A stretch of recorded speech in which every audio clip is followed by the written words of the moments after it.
கண்டால் சூப்பராக இருந்துச்சுல. நீ சொன்னது 100% கரெக்ட். அது ரொம்ப சூப்பராக இருந்தது. ஐஸ்கிரீம்லாம் வாங்கி சாப்பிட்டோம்ல. Single sister best. ஐயோ வயிறு இது. என்ன இப்படி வந்துடுது? போய் பாரியா, அவனோட பசு கீழே விழுது, போய் எடுப்போடா.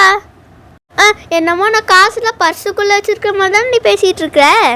என்னது பர்ஸில் காசு வைக்க மாட்டேன்? அப்போ எதில் தான் வைப்பேன்? காலேஜ் பேக்குள்ளே வைப்பேன். ஓ அப்படியா, ஓகே ஓகே. அடச்சி, என்னையா புதுசுக்குன்னு எப்படி சொல்லிட்டேன்? உனக்கு சென்னை சூப்பர் கிங்ஸ் பிடிக்குமா ஆர்சிபி பிடிக்குமா? ஆர்சிபிடா. அடிச்சிருவேன். இங்கே சிஎஸ்கே ட்ரெஸ்ஸை பார்த்து தரல பைத்தியக்கார, அதுவே போட்டு வந்து. என்னது சிஎஸ்கேவோட ட்ரெஸ்ஸா? மாணி காசெல்லாம் பஸ்ஸில் வைக்க மாட்டேன்னு சொல்கிறேன், சரி காலேஜ் பேக்குள்ளே வைக்க மாட்டேன்னு சொல்கிறேன். அப்போ எங்கே தாண்டா வைப்பேன்?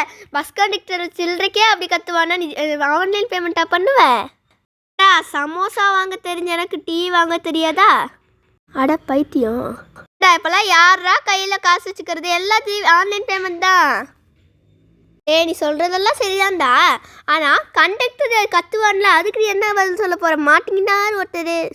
ஐயோ, அதுக்கும் என்கிட்ட ஒரு வழி இருக்குது. போகிற வழில ஐஸ்கிரீம் வாங்கி சாப்பிடலான்னு ஒரு 10 ரூபா செஞ்சேன்னா அது கொடுத்துருவேன். பாப்போம் நீ பர்ஸ் இல்லாமல் எப்படி மெயின்டைன் பண்ண. நானும் பார்க்க தானே போகிறேன். கிருத்திஷ், நம்ம ஸ்டேஷன் வந்துடுச்சு பாடுறா, சீக்கிரம் கண்டிக்க சொல்லி எடுத்து சொல்லு. ஐயோ, நம்ம மதுரை போகிறோங்கிறது எனக்கு தெரியவே தெரியாது போலையே. இதே ஆயிஷா, நான் போய் நிறுத்திட்டு வந்துடுறேன் பஸ்ஸை. எல்லோரும் இறங்கு இறங்கு இறங்கு இறங்கு. ஏம்மா இந்தாம்மா சில்லற, இறங்கு இறங்கு, பேலன்ஸாக கொடுத்துடல, இறங்கு இங்கே ஓடு ஓடு ஓடு. ஸ்டாப்பிங் வந்துடுச்சு பாரு. சரி நம்ம போய் டீ குடிச்சிட்டு வந்துடுவோம். அப்படியே நம்ம போய் ஒரு டீ குடிச்சிட்டு வந்துடலாமா? பசிக்கல, ஆனால் நான் கூட ஒரு பேக்கரிக்கு. சூப்பராக இருந்ததா டீ. சரி நம்ம கட்டிட்டு கிளம்புவோம். ஐயோ, போன பர்ஸ்குள்ளே வச்சிட்டேன். என்ன தம்பி, என்னாச்சு? டேய், போன பர்ஸிலே வச்சுட்டு வந்துட்டேன்டா. தீயா வேலை செய்யணும் இருக்கே, தீயா வேலை செய்யணும். அப்போ என் ஃபோன் போச்சா?